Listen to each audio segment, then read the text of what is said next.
The hiss of the steam engine was a lonely sound against the vast, white silence.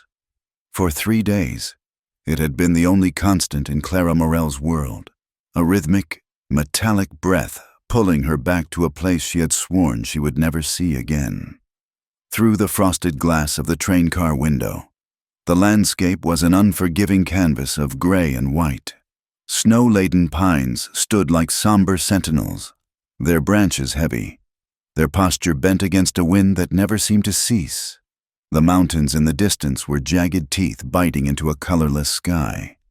This was the West in the heart of winter, a place that didn't offer comfort, only demanded endurance. Clara felt a kinship with the land. Her own heart had been frozen over for 2 years, ever since she'd fled Silver Creek on a train much like this one, but with the shame of a broken engagement burning behind her like a town on fire. She had been a spectacle then, the subject of whispers and pitying glances.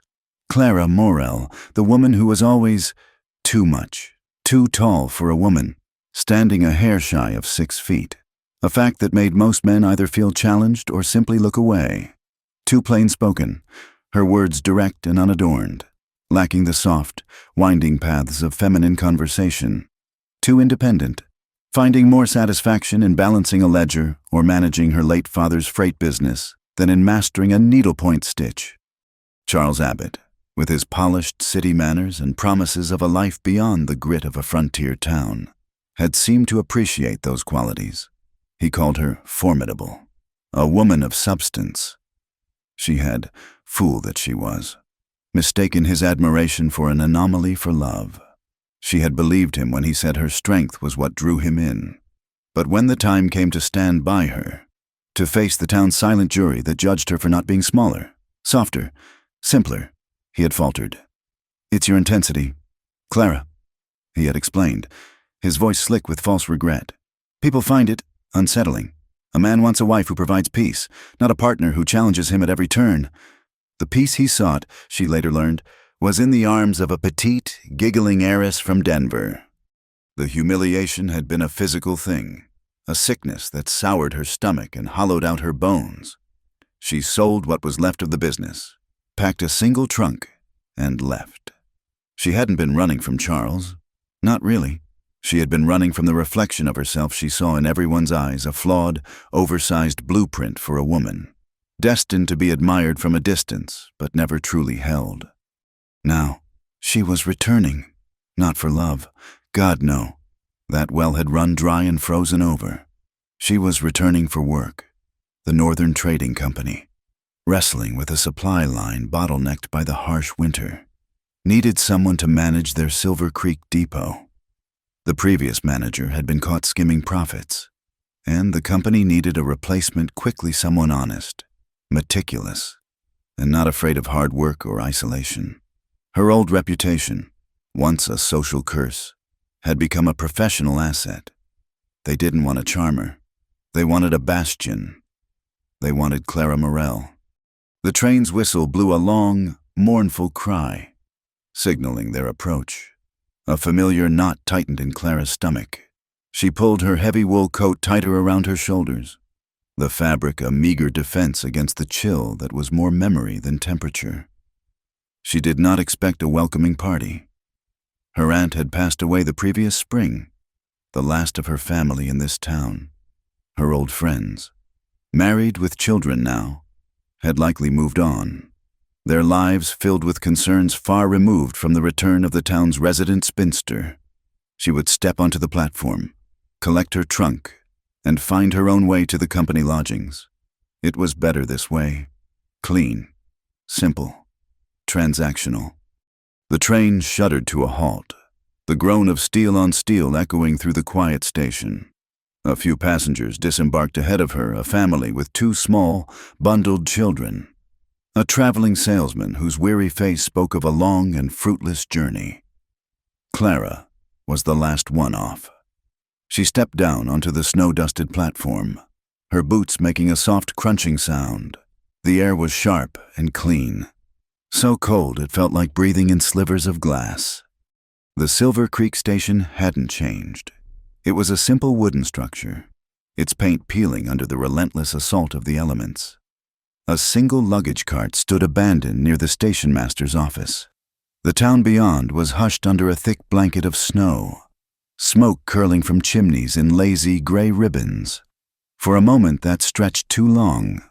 The platform was empty save for herself. The silence confirmed her expectations. She was alone. It was what she had prepared for. Then, from the far end of the platform, a figure detached itself from the shadows of the overhang. A man. He wasn't looking at her, but at the train, as if waiting for a final passenger. He was tall, taller than her even, with a breadth of shoulder that his heavy sheepskin coat couldn't conceal. A low-brimmed hat shadowed his face. He held the reins of two sturdy-looking horses, their breath pluming in the frigid air. Clara's first instinct was a flare of annoyance. The company must have sent someone after all. Likely a man who would treat her with condescending courtesy, call her ma'am in a tone that implied she was helpless, and make a great show of lifting her trunk. She braced herself for the familiar dance of strained politeness. But the man didn't approach. He simply stood there, patient as the mountains behind him. It was only when she began to walk towards the station office, her bag in hand, that he finally moved, leading the horses forward to intercept her path. He stopped a respectful few feet away. Now she could see his face, or what wasn't hidden by the hat and a rough shorn beard. He had a strong, quiet face, weathered by sun and wind. His eyes, a clear, pale gray, met hers directly, without a flicker of the usual surprise or assessment she was so accustomed to. He didn't look at her height and then back at her face. He didn't appraise her figure or her traveling dress. He just looked and waited. The silence stretched. It was not an awkward silence, but a calm, settled one. It was Clara who broke it, her voice coming out a little rough from disuse. "Are you from the Northern Trading Company?" The man gave a slow, deliberate shake of his head. He didn't speak. He simply lifted a gloved hand and pointed a thumb back over his shoulder, towards the west, in the direction of the sprawling ranches that bordered the forest. Clara frowned. "Then I'm afraid you have the wrong person." She started to move past him. It was a slight movement of his hand on the reins, a subtle shift in his stance, that stopped her. He reached into his coat pocket and pulled out a folded, slightly crumpled piece of paper. He offered it to her, warily. She took it. The paper was cold, the creases stiff. She unfolded it. The handwriting was a rough scrawl, but legible. "Miss Morell, Silas took a fall. Legs busted. My brother Luke is coming for you instead. He'll see you to the ranch. We've set up a room for you at the foreman's cabin until the company house is ready. Apologies for the trouble. Jedediah Brenner." Brenner. The name was familiar. The Brenner Ranch was the largest horse operation west of Silver Creek, known for supplying the soundest stock in the territory. Jedediah was the owner, a man known for his booming voice and fair dealings. She remembered Silas, the younger brother, a cheerful, talkative young man who had once tried to flirt with her at a town dance, only to retreat in blushing confusion when she'd responded with a direct question about his breeding program. So this was the other brother, Luke, the quiet one. She'd heard whispers about him over the years, a man who kept to himself, who preferred the company of horses to people, who some said was mute, while others claimed he just had nothing to say. She looked up from the note and back at him. Luke Brenner. He was watching her, his expression unreadable. He wasn't impatient. He was just present. He met her gaze, and for the first time in what felt like a lifetime, she felt no judgment in a man's eyes. There was no curiosity, no pity, no challenge. There was only a calm, steady acknowledgement of her existence. He was here to do a job. She was the job. It was as simple as that. "My trunk is in the baggage car," she said, folding the note and handing it back to him. He nodded once, a short, decisive motion. He took the note, tucked it back into his pocket, and then gestured with his head towards a small wooden bench near the station door. The meaning was clear. "Wait here." He didn't need to say it. He looped the reins of the horses over a hitching post, their harnesses jingling softly in the quiet air, and walked with a steady, unhurried stride toward the baggage car, his boots leaving deep prints in the fresh snow. Clara watched him go. She didn't sit down. She stood by the post, her hand resting on the smooth, cold wood, and felt a strange sensation creep over her. It was a feeling so foreign she couldn't immediately place it. It was the absence of something, the absence of having to perform, the absence of needing to shrink herself, to soften her voice, to manage the impression she was making. Luke Brenner had not treated her like a woman. He had not treated her like a man. He had treated her like a task to be completed, no different than loading a wagon or mending a fence. He was here to collect a person named Morel and transport them to the ranch. Her height, her past, her purpose, none of it seemed to matter. He was a force of quiet competence. He returned moments later, her heavy trunk hoisted onto one shoulder as if it were a sack of oats. He moved with an easy strength, no sign of strain on his face. He set the trunk down on the platform with a solid thud, then began unstrapping a canvas-covered pack from the back of one of the horses. With swift, efficient movements, he secured her trunk in its place, testing the ropes with a firm tug. Throughout it all, he did not speak. He did not grunt with effort or offer a pleasantry about the weather. He just worked. Clara found herself watching his hands. They were large and calloused, the knuckles scarred, but they moved with a sureness and economy that was almost mesmerizing. They were hands that knew their purpose. When he was finished, he turned back to her and simply nodded toward the horse that was now unburdened. It was saddled for a rider. He would lead the other, the pack horse. She was a capable rider, had been since she was a girl, but it had been some time.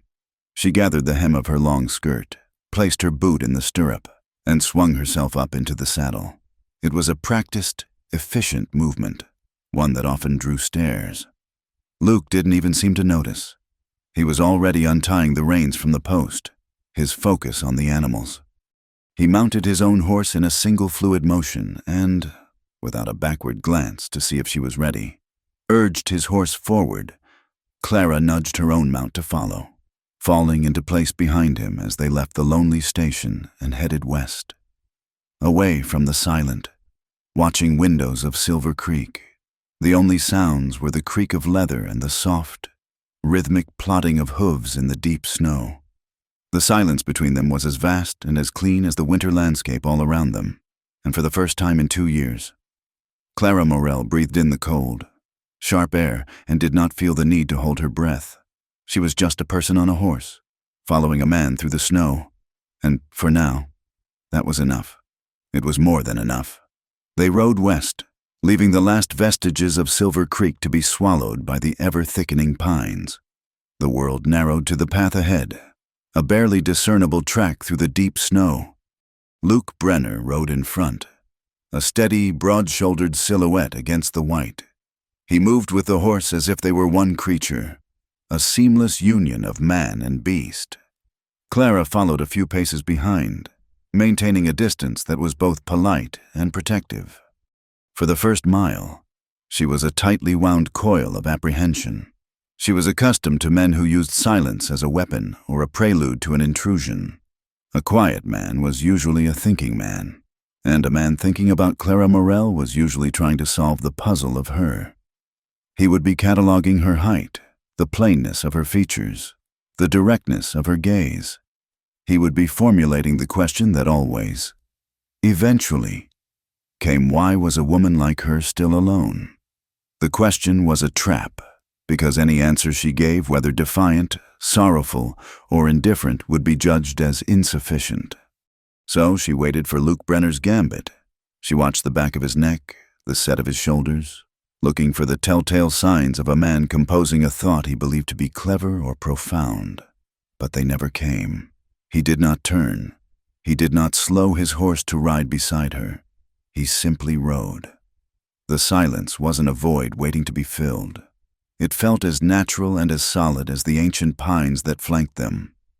The only sounds were the rhythmic huff of the horse's breath, the soft fall of their hooves in the snow, and the occasional creak of saddle leather. It was a peaceful, living silence, and against her will, Clara felt the tension in her shoulders begin to ease. She had been braced for an impact that never came. She allowed herself to truly observe him. He was, as she had noted at the station, a little taller than she was. When he'd stood on the platform, the top of her head would have come to about his eyes. It was a rare thing, and she was surprised by the subtle, unacknowledged comfort it gave her. She had spent a lifetime looking down, physically and often metaphorically, to meet the gazes of men. To look up, even slightly, was a change in the entire geometry of her world. He wore his clothes not as a statement but as a second skin, functional and weathered. His sheepskin coat was worn smooth in places, the collar turned up against the wind. His hat, a plain, dark felt, was not cocked at an angle of bravado but sat squarely on his head, its purpose to provide warmth and shade. Nothing more. He was a man without artifice. What you saw was what he was, a cowboy in winter, moving through his domain. They entered the thicker part of the forest, and the world grew quieter still. The dense branches of the pines, heavy with snow, acted as a ceiling, muffling all sound and casting the trail in a soft, gray light. Snow would occasionally dislodge from a high branch and fall to the ground with a gentle whoomph. The only interruption in the stillness, Clara found herself tracking the small movements of the world around her, the frantic trail of a snowshoe hare, the dark flash of a Steller's jay flitting between trees, the way the light caught the ice crystals on a low-hanging bough. Her mind, usually a fortress of defensive thoughts and sharp-edged memories, was slowly emptying. The quiet landscape was seeping in, calming the restless sentinels that guarded her heart. Luke's presence was a part of that calm. He was predictable in his unpredictability.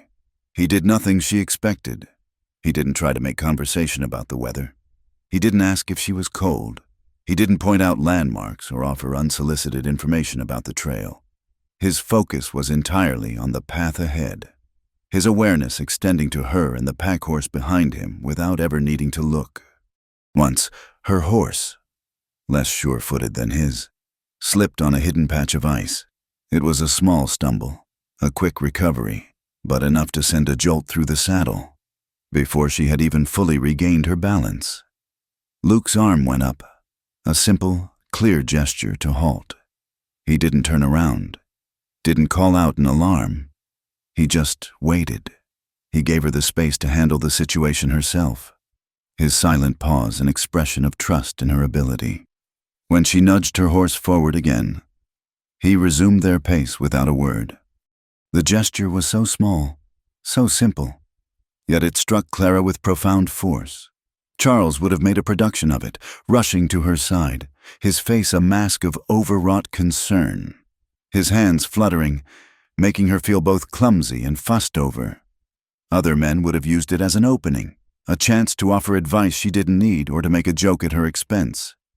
Luke Brenner simply acknowledged the event and trusted her to manage it. He did not see a woman in need of rescue. He saw a rider who had a momentary slip. She rode on, the strange feeling of ease growing within her. It was a dangerous feeling. Ease was the precursor to trust, and trust was the soil in which betrayal grew best. She had learned that lesson with a brutal finality. She tried to summon her old armor, to remind herself that this man was a stranger, that his silence could be a different kind of judgment, the judgment of indifference. But it didn't feel like indifference. It felt like acceptance, a quiet, profound acceptance of her presence, requiring nothing from her in return. The trail began a slow, winding ascent. Through a break in the trees, she could see the valley floor far below, a patchwork of snow-covered fields and dark lines of trees marking frozen creeks. The scale of it was immense, humbling. For 2 years in the crowded, noisy streets of Denver, she had felt large and conspicuous. Here, under the vast, silent sky, She felt her proper size, small. A single figure moving through a world that was ancient and unconcerned with her troubles. It was this feeling, this sense of being reduced to her simplest form, that finally gave her the courage to speak. The question had been forming for the last hour, a bubble of curiosity rising through the deep water of her caution. She was tired of being a puzzle. For once, she wanted to know if she was even seen as one. She urged her horse forward, closing the distance between them until she was riding alongside him. The path was just wide enough for two. He turned his head, his gray eyes meeting hers. There was no surprise in his expression, only mild inquiry. "You haven't asked me a single question," Clara said, her voice sounding loud in the stillness. He considered her words for a moment, then gave a slight, almost imperceptible shrug, his gaze returning to the trail ahead. The gesture was not a dismissal. It was an answer in itself, an answer that said questions were not his currency. But it wasn't enough for her. She needed to understand. She had spent her entire life being defined by the curiosity and opinions of others. His lack of it was the strangest thing she had ever encountered. "You know my name," she pressed gently. "You know where I'm going. Aren't you the least bit curious who I am, why I'm here?" He was silent for so long that she began to think he wouldn't answer, that he was one of those men who was indeed mute, and she had just committed a terrible faux pas. She was about to apologize, to retreat back into her trailing position. When he finally spoke, his voice was a low baritone, rough around the edges from disuse, like stones rubbing together at the bottom of a creek. "Jedediah told me your name is Clara Morel." He paused, guiding his horse around a fallen log. "He told me you're here to run the trading company depot." He stated these things as if they were the sum total of all necessary information. They were facts, as plain and solid as the trees around them. "And that's enough?" Clara asked, a touch of disbelief in her tone. "That's all you need to know?" He turned to look at her again, a full, direct gaze this time. For the first time, she thought she saw a flicker of something else in his eyes, something beyond placid neutrality. It might have been amusement, a glint of dry humor buried deep. He gave another one of his slight shrugs. A gesture she was coming to understand was his primary form of communication. "You're Silas's sister," he said, and the way he said the name, a mix of weary fondness and exasperation, was more eloquent than a 10-minute speech. "The sister of the man who causes trouble for our ranch." He looked away then, as if the matter was settled. Clara stared at the side of his face, at the line of his jaw dusted with snow. The sister of the man who causes trouble. Not the tall woman, not the disgraced spinster from Silver Creek, not the formidable Miss Morel. In his mind, her entire identity, her complex and painful history, was boiled down to a simple, familial association with his younger, likely disaster-prone brother. The absurdity of it struck her first. All her fears, all her defenses, all the carefully constructed walls she had built around herself, he had bypassed them completely, not by breaking them down, but by simply not acknowledging they were there. He had walked around them to a different, much simpler entrance. Then, a feeling she had not experienced in years began to bubble up inside her. It started as a warmth in her chest, a loosening of the knot that had lived for so long in her stomach. It was amusement, a genuine, unburdened amusement. She thought of cheerful, clumsy Silas, who had likely told his brothers some grand, embellished story about the intimidating Miss Morel who had once shot down his advances. And this was the result, to the quiet, stoic Luke Brenner. She wasn't a problem to be solved or a woman to be courted. She was just a bit of potential chaos, arriving by relation. A small smile touched Clara's lips, the first real one that day. "Is Silas's trouble very serious?" she asked, her tone lighter now. Luke let out a soft sound, not quite a laugh, more like a quiet puff of air. "Last week, he tried to shoe a mare without tying her up properly. She kicked a hole in the stable wall," he said. his voice flat, matter of fact. The week before, he decided to season the stew with what he thought was sage. It was dried belladonna. Clara's smile widened. Did anyone eat it? Just him, Luke replied. He was sick for 2 days. Made a full recovery, mostly. They rode in silence again, but the quality of it had changed. It was no longer just empty space. It was shared. The quiet between them now held the echo of his dry words, the shape of her smile. She pulled back slightly, letting him take the lead once more as the path narrowed. She watched his back, but he was no longer a stranger. He was Luke Brenner, the brother of the man who seasoned stew with poison. And she was Clara Morell, Silas's sister. That's all. For the first time, she felt like that might be enough. The track widened as they emerged from the dense forest, opening onto a vast expanse of snow-covered land that sloped gently down into a wide, protected valley. In the fading afternoon light, the Brenner Ranch came into view. It was not a grand estate, but a working operation, a collection of sturdy, unadorned buildings, a large barn, several corrals, a long, low-slung bunkhouse, and a main house, all looking like they had grown from the land itself, their timbers weathered to the same silver gray as the winter aspens. Smoke rose from 2 stone chimneys, the only sign of defiance against the encroaching cold of the evening. As they drew nearer, a figure emerged from the main house, a big man with a booming voice that carried easily across the snow-filled yard. Luke, about time, the stew's near boiled to tar. This had to be Jedediah Brenner. He was built like a bear, with a thick beard that was more brown than Luke's and a ruddy complexion. He strode towards them, his steps sinking deep into the snow, his presence radiating a rough, impatient energy that was the polar opposite of his brother's quiet stillness. "You must be Miss Morell," he said, stopping by her horse and looking up at her. His eyes, unlike Luke's, did a quick, open assessment of her, but it lacked the sly judgment she was used to. It was more like a rancher sizing up new stock, a practical, straightforward appraisal. "Jedediah Brenner, apologies for the welcome. My fool brother Silas is laid up in the house, groaning like a stuck pig over a clean break. Doctor says he'll be fine, which is a shame. A little more pain might teach him to mind his feet around a 2-year-old filly." "I was sorry to hear of his accident," Clara said, her voice steady. "Don't be," Jedediah grunted. "He's enjoying the attention. Now, we've cleared out the foreman's cabin for you. It's small, but it's warm and clean. Luke will show you. Bunkhouse chow is in 30 minutes. You'll eat with us. No arguments."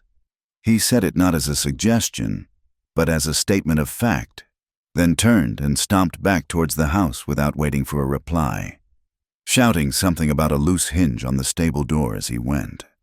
Luke dismounted and, with the same quiet efficiency she'd seen at the station, untied her trunk and hoisted it onto his shoulder. He gestured with his head towards a small, solitary cabin set a little way off from the main cluster of buildings. It had its own chimney, from which a thin tendril of smoke was already rising. He led her to the door and pushed it open, stepping aside to let her enter. The cabin was a single room, but Jedediah had been right, it was meticulously clean. A fire was already crackling in the small stone fireplace, casting a warm, flickering glow on the log walls. A simple bed with a thick quilt was in one corner, a small table and chair in another. A washstand with a pitcher and bowl stood by the wall. Luke set her trunk down by the foot of the bed. He stood for a moment by the door, his hat in his hands now. The firelight caught the angles of his face, revealing lines of weariness she hadn't seen in the flat gray light of the afternoon.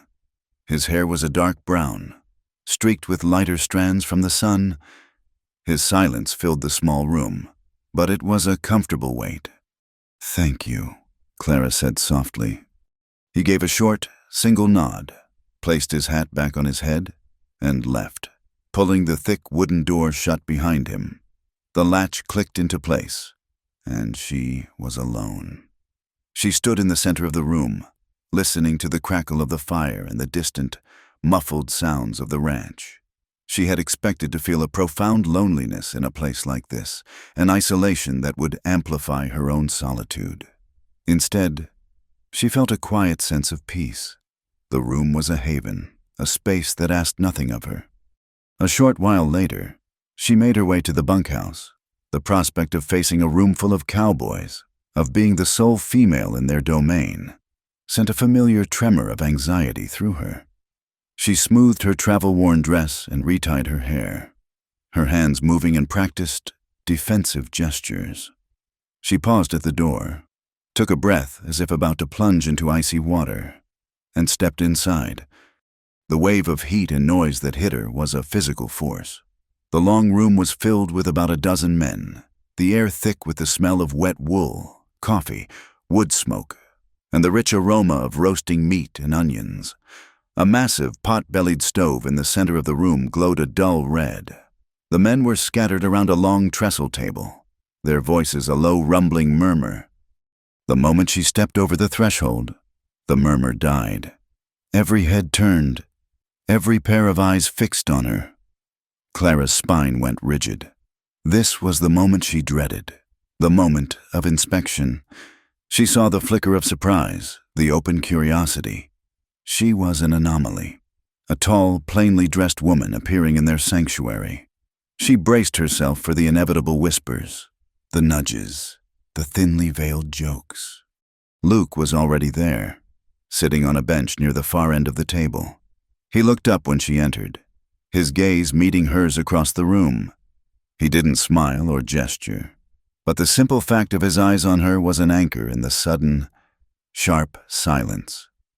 He simply watched her, as if to say, "I see you. This is the place." Then, a man with a graying mustache pushed his chair back and stood up. "Ma'am," he said, his voice raspy. "Jed said you were coming. Name's Gus. I'm the foreman.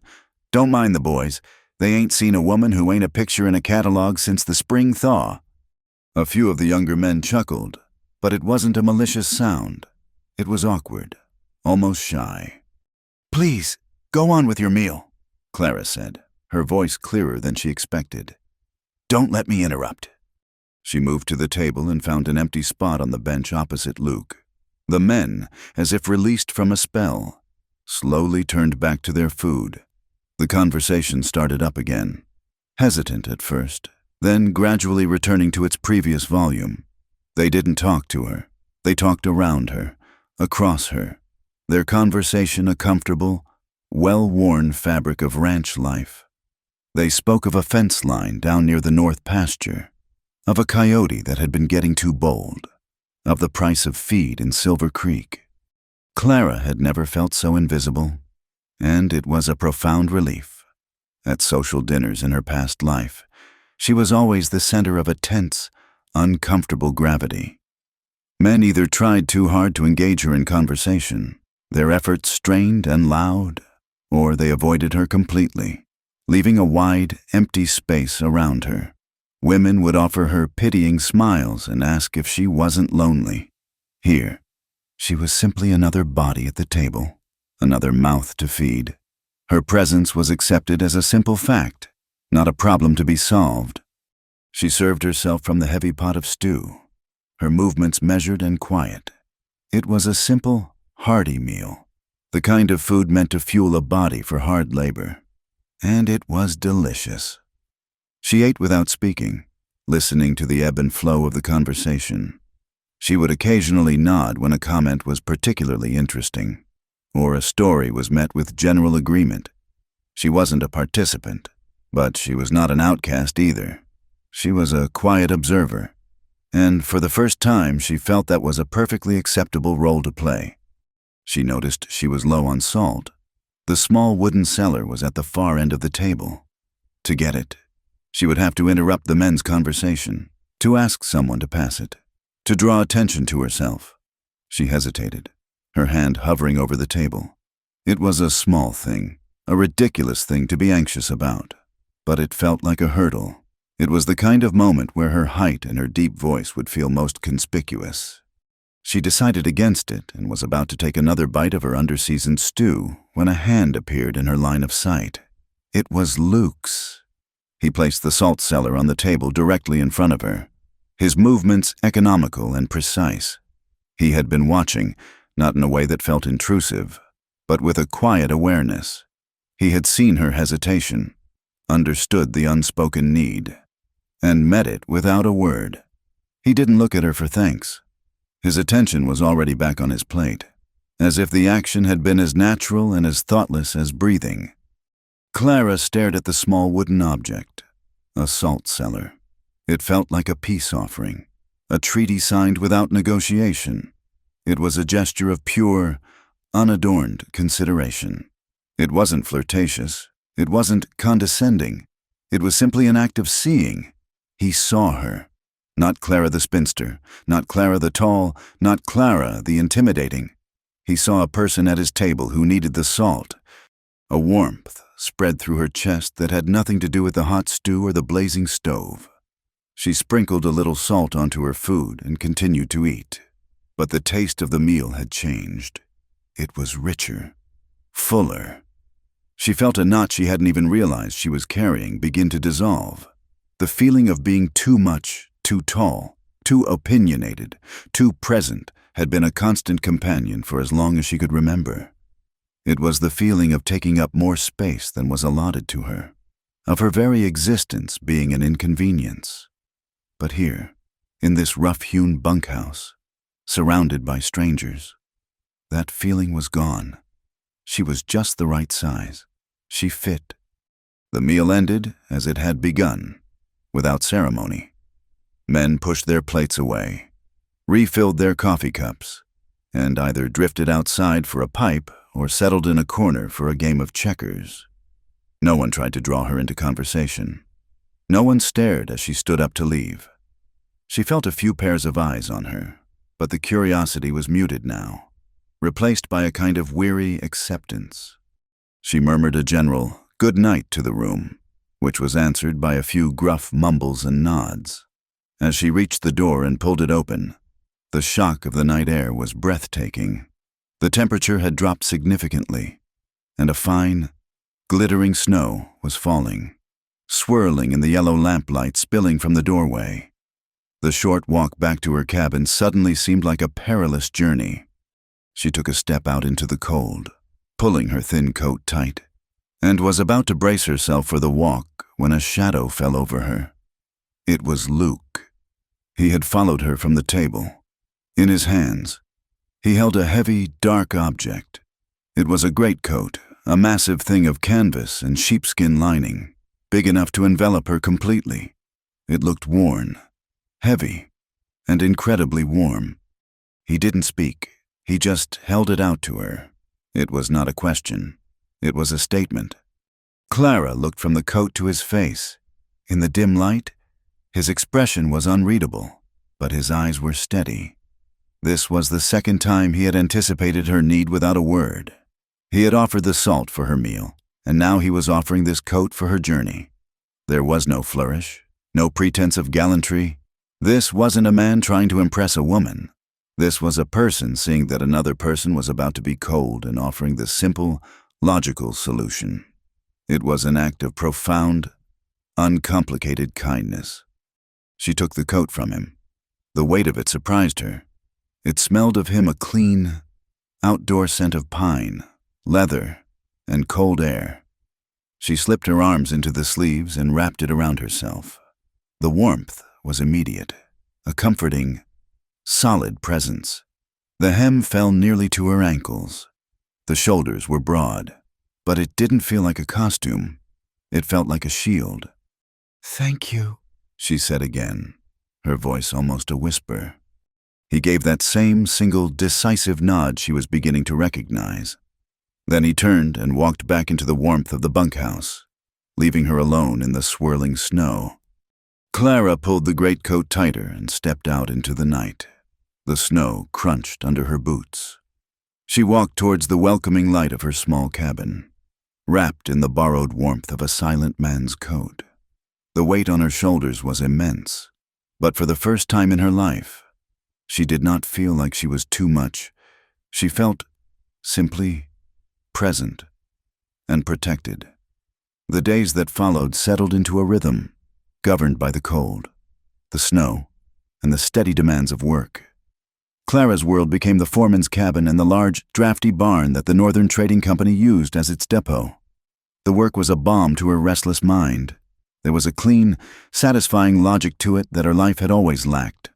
A ledger, unlike a man's heart, always balanced. A stack of crates, unlike a promise, would be there in the morning exactly as you left it. She found a quiet purpose in the methodical task of turning chaos into order, of counting sacks of flour and beans, of noting shipments of salted pork and dried apples, her handwriting a neat, dark line against the pale pages of her logbook. Her solitude, however, was rarely absolute. Each morning, as the sun cast a weak, silvery light over the snow-covered valley, Luke Brenner would appear. He never announced his arrival with a call or a knock. He would simply be there, a tall, solid presence at the massive barn doors, his breath pluming in the frigid air. He never asked if she needed help. He seemed to see where it was needed and simply applied himself to the task. When the first big supply wagon arrived from Silver Creek, its wheels groaning in the snow, Clara had been prepared to unload it herself with the help of the driver. But Luke was there, taking the heaviest barrels of salted fish and crates of tinned goods, lifting them with an easy, unhurried strength that made the work seem effortless. They worked in a tandem of shared silence, a silent language of nods and gestures passing between them. He seemed to know instinctively where she wanted things placed, anticipating her needs before she had a chance to voice them. She would point to a space, and he would nod, stacking the goods with a precision that satisfied her orderly soul. A few days later, a section of roof on an old grain shed collapsed under the accumulated weight of a new, heavy snowfall. It was a significant setback, exposing a portion of their winter oats to the elements. Clara stood before the wreckage, her hands on her hips, a familiar feeling of frustration and grim determination settling over her. It was her responsibility.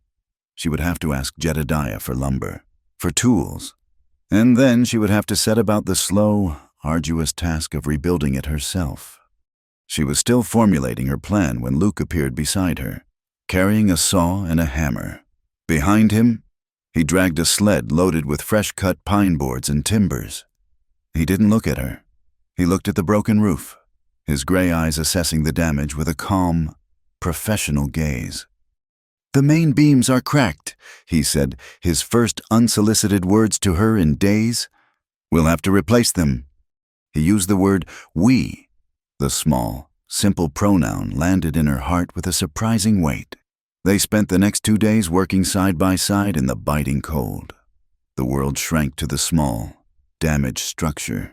The only sounds were the scrape of his saw through wood, the rhythmic thump of her hammer driving nails, and the ceaseless sigh of the wind through the pines.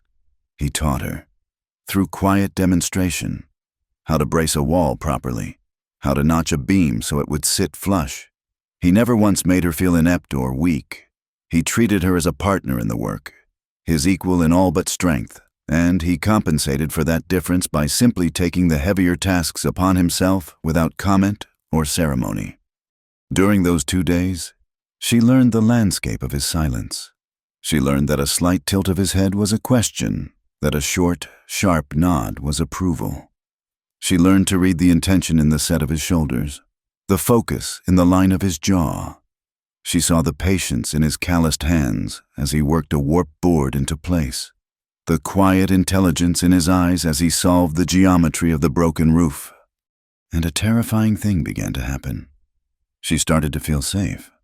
It was a feeling so foreign, so long absent, that it felt like a sickness at first. It began as a simple absence of fear. She no longer braced herself for judgment when she heard his approach. Then, it morphed into something more, an anticipation. She found herself listening for the sound of his boots crunching in the snow each morning. She felt a small, sharp pang of disappointment on the one day he was occupied with a lame horse and didn't appear until noon. She began to look forward to the comfortable silence, the shared, wordless purpose of their work. This growing ease was a crack in the ice of her carefully constructed world. And through that crack, the ghosts of her past began to seep in. She remembered Charles. She remembered how he, too, had seemed a safe harbor at first. He had helped her, too. He had praised her business acumen, had carried her books, had spoken with admiration of her strong will. But his help had always been a performance. His praise was a public spectacle. His actions were designed not to support her, but to possess her, to reframe her strengths as something he had discovered and cultivated. He had encouraged her to trust him, to lean on him, and the moment she did, the moment she made herself vulnerable, he had used that vulnerability to break her. He had abandoned her not just for another woman, but for an easier life. For a woman who didn't challenge the world simply by existing in it. The memory was a cold poison. It whispered to her in the quiet of her cabin at night. This is a trap. Luke Brenner's quiet competence is just a different kind of lure. His silence is a canvas onto which you are painting your own desperate hopes. No man is this simple. No kindness is this pure. He will want something. And when you show him what you are too tall, too serious, too much, he will leave you. Just like Charles did.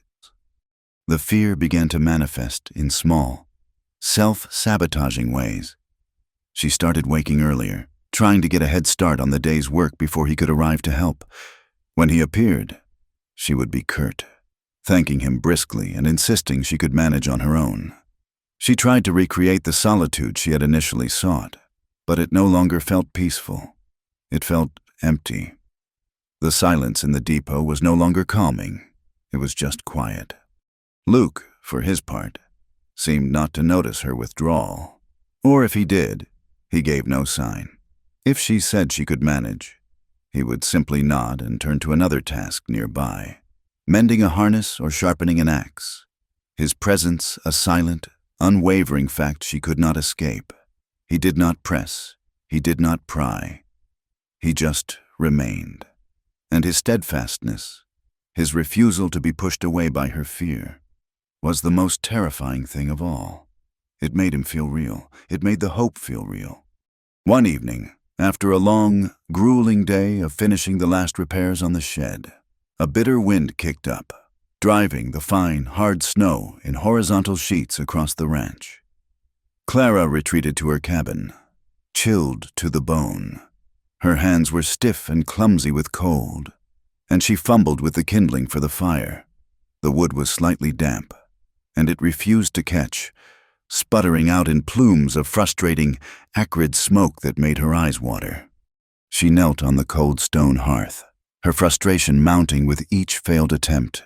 The smoke, the cold, the weariness, it all felt like a metaphor for her life, for her desperate, sputtering attempts to build some small warmth for herself, only to be met with failure. A tear of pure, angry frustration slid down her cheek, hot against her frozen skin. The cabin door opened without a knock, letting in a swirl of snow and a blast of frigid air. It was Luke. He stood on the threshold for a moment, taking in the scene, the smoky room, her kneeling figure, the dead fireplace. He closed the door behind him, shutting out the storm. He walked over to the hearth and knelt beside her. She didn't move. She just watched as he took the flint and steel from her numb fingers. His large hands, which she had seen handle heavy timbers with such force, moved with a surprising delicacy. He rearranged the kindling, shaving off a few fine, dry curls from the heart of a larger piece of wood with his pocket knife. He found the spark, nursed the tiny, fragile flame, blowing on it with a gentle, steady breath. In moments, a small, determined fire was crackling, pushing back the cold and the smoke. He did not look at her. He just tended the new fire, adding larger pieces of wood until it was a steady, roaring blaze, casting a warm, dancing light across the room. The intimacy of the act was overwhelming. He was in her space, on his knees on her hearth, building a fire for her. It was a simple, domestic act, the kind of thing a husband might do for his wife. The thought ambushed her, sending a jolt of panic through her heart. He had built a fire where she could not. He had brought warmth where she had only made smoke. He was succeeding where she had failed, and she was letting him. She was letting him in. The trust she had been fighting against for weeks washed over her in a dizzying, terrifying wave. He sat back on his heels, satisfied with his work, and finally turned his head to look at her. The firelight played in his pale gray eyes, and in that moment, all her fear, all her confusion, all the ghosts of her past coalesced into a single, desperate question. "Are we rushing?" she asked, the words coming out in a raw, breathless whisper. The question hung in the air between them, as real and as fragile as the new flame. She expected him to be confused, to frown, to ask her what she meant.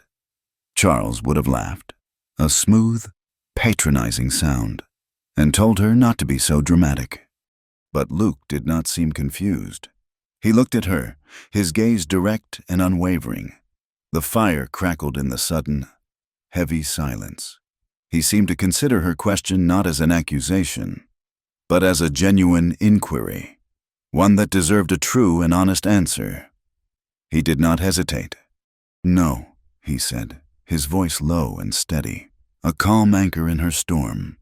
He held her gaze, and she saw a depth in his eyes she had never noticed before, a quiet, resolute certainty.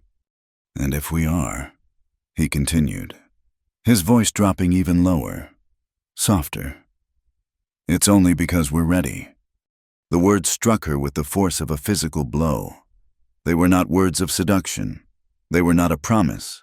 They were a statement of fact, as simple and as solid as the timbers he had set in the new roof. He wasn't just speaking for himself. He was speaking for her, too. He was seeing the readiness in her that she herself had been too terrified to acknowledge. He was telling her that her fear was not the truest thing about her. She stared at him, the roaring in her ears drowning out the sound of the fire and the wind. He wasn't offering her a fantasy. He was offering her a truth, and in the warm, flickering light of the fire he had built for her, for the first time in her life, she felt a terrifying, exhilarating, and undeniable urge to believe him. Luke's words from the night before did not vanish with the morning light.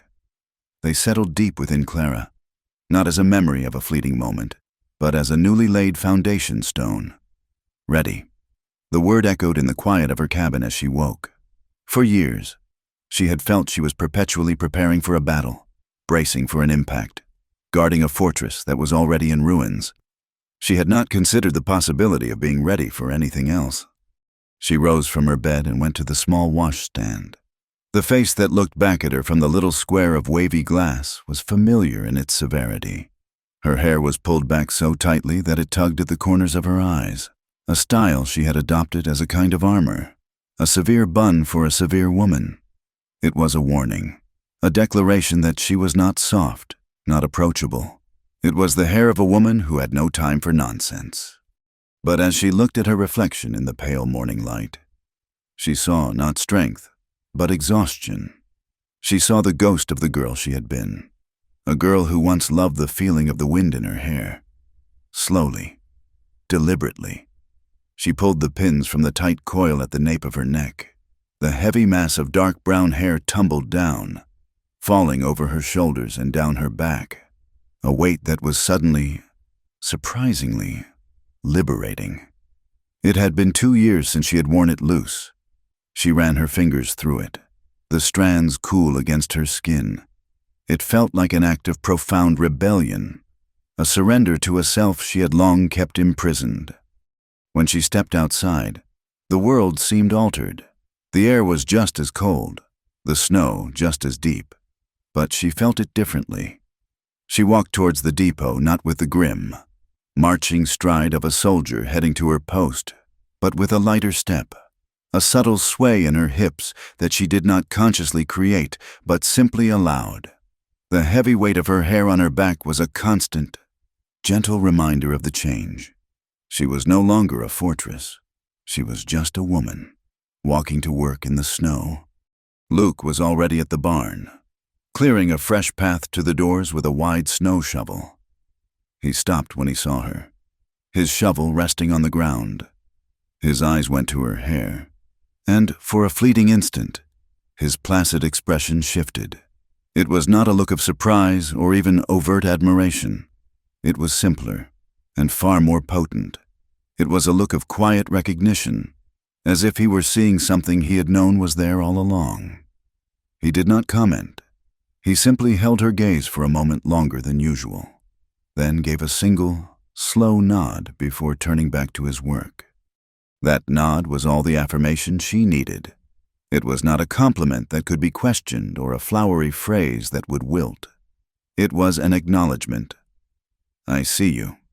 Inside the depot, the new dynamic between them settled into a comfortable rhythm. The space was no longer just a place of work, but a shared territory. The silence was not empty but companionable, filled with the soft sounds of their respective tasks, the scratch of her pen in the ledger, the scrape of his boots on the wooden floor, the thud of a crate being moved into place. The depot's layout had been bothering Clara for weeks. It was illogical, inefficient, the work of a man who had clearly valued convenience over foresight. Heavy sacks of grain were stored at the back, requiring a long and arduous haul, while less used items like spare harnesses and ironmongery cluttered the space near the doors. She spent an entire morning devising a new system. Sketching it out on a piece of spare wrapping paper, she drew a simple map, creating zones for perishable goods, dry goods, tools, and textiles, arranging everything to create a natural, flowing path for incoming and outgoing supplies. In the past, she would have kept such an idea to herself, fearing the dismissal that so often met a woman's attempt to organize a man's world. She would have implemented the changes slowly, subtly, so no one would notice until it was already done. But now, she felt a different impulse. She walked over to where Luke was mending a broken pallet, her drawing in her hand. "I've been thinking about the layout," she said, her voice even. "The current system is inefficient. We waste too much time moving things. I think this would be better." She held out the paper. He wiped his hands on his trousers, his fingers leaving dusty prints, and took the drawing from her. He didn't glance at it and hand it back. He studied it. He held it up, turning to look at the vast, cluttered space of the barn, his eyes tracing the paths she had drawn. He walked from one section to another, the paper in his hand, his brow furrowed in concentration. He was not humoring her. He was considering her work with the same quiet seriousness he applied to mending a roof or shoeing a horse. He came back to her and pointed to a section she had marked for preserves and tinned goods. "This wall here," he said, his voice a low rumble. "It gets the morning sun. The jars will spoil faster. Better to swap it with the textiles." It was a practical, insightful suggestion. He wasn't challenging her authority. He was improving her idea. He was treating her as a collaborator.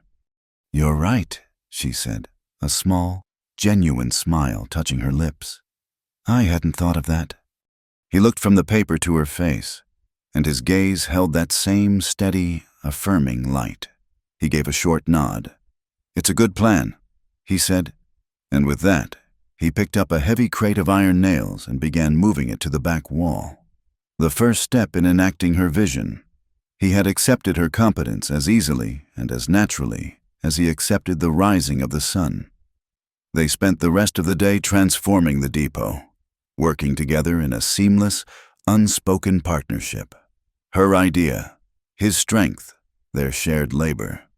This shift, this quiet evolution, did not go unnoticed by the other men on the ranch.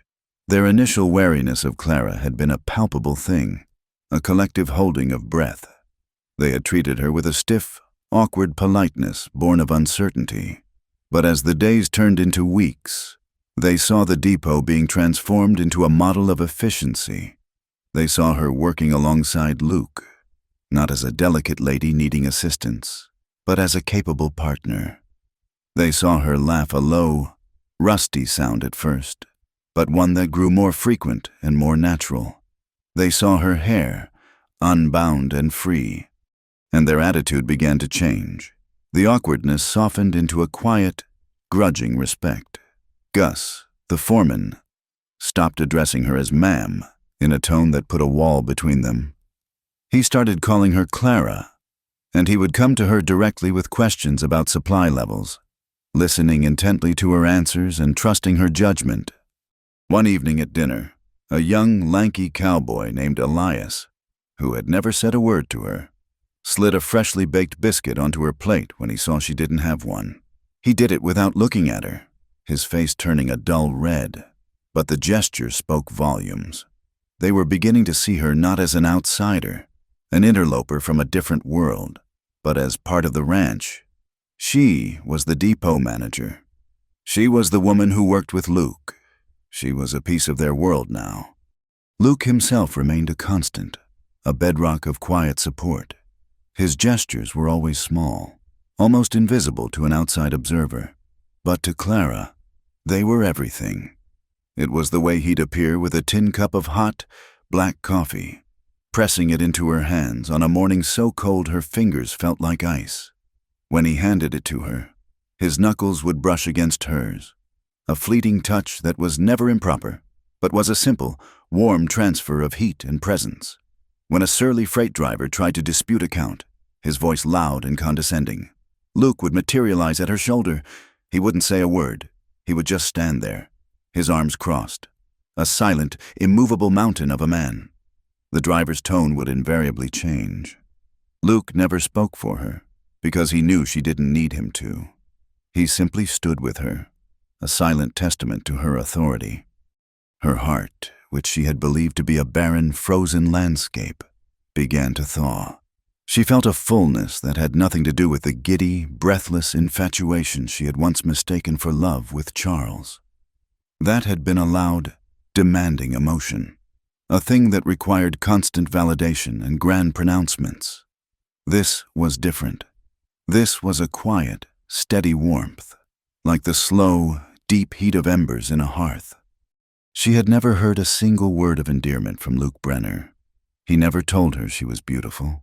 He never praised her cleverness. He had never spoken a word about the future, or about feelings, or about any of the things she once thought were the essential architecture of love. But one afternoon, as she stood at the newly organized depot, watching the snow fall softly outside the massive open doors, he came to stand beside her. They watched the white curtain descend upon the valley in a comfortable, shared silence. She was keenly aware of him, of the solid presence of his shoulder just a few inches from her own. She felt no need to speak, no need to fill the quiet. There was nothing to prove. She chanced to look at his face. He wasn't looking at the snow. He was looking at her. His gray eyes were clear and calm, and in their depths, she saw everything he didn't say. She saw respect. She saw companionship. She saw a steadfast, unwavering acceptance of everything she was: her height, her seriousness, her strength, her unbound hair. His gaze didn't ask her to be smaller, or softer, or simpler. It just saw her, Clara Morell, and was content. In that quiet moment, Clara understood. Her heart was being filled, not by flowery words or passionate promises, but by the profound, unshakable truth of a good man's steady gaze. And it was more than she had ever dared to hope for. The false spring arrived with the subtlety of a thrown punch. One morning, the iron grip of winter loosened its hold on the valley. The relentless wind softened to a breeze, carrying not the scent of ice, but the damp, earthy smell of melting snow and thawing soil. Water began to drip from the eaves of the cabin, a rhythmic, musical sound that Clara hadn't realized she'd missed. The sun, for the first time in months, felt less like a distant, indifferent star and more like a warm hand on her face. This external thaw mirrored an internal one within Clara. The quiet contentment she had found in the heart of winter did not fade with the snow. It blossomed. Her laughter, once a rare and rusty thing, became a more frequent sound in the depot, a low, warm chuckle that often surprised herself. She moved with an unburdened grace, her body no longer a rigid fortress, but a vessel of quiet confidence. The heavy weight of her past, the shame of Charles Abbott and the town's pitying glances, had receded, becoming a distant, half-forgotten landscape viewed from a high mountain pass. Her world was the ranch, a place of simple truths and hard work. Her purpose was the depot, a domain of order she had created. Her companion was Luke. Their relationship remained a thing of quiet spaces and unspoken understanding. They rarely spoke of anything personal, yet she felt more deeply known by him than by anyone in her life.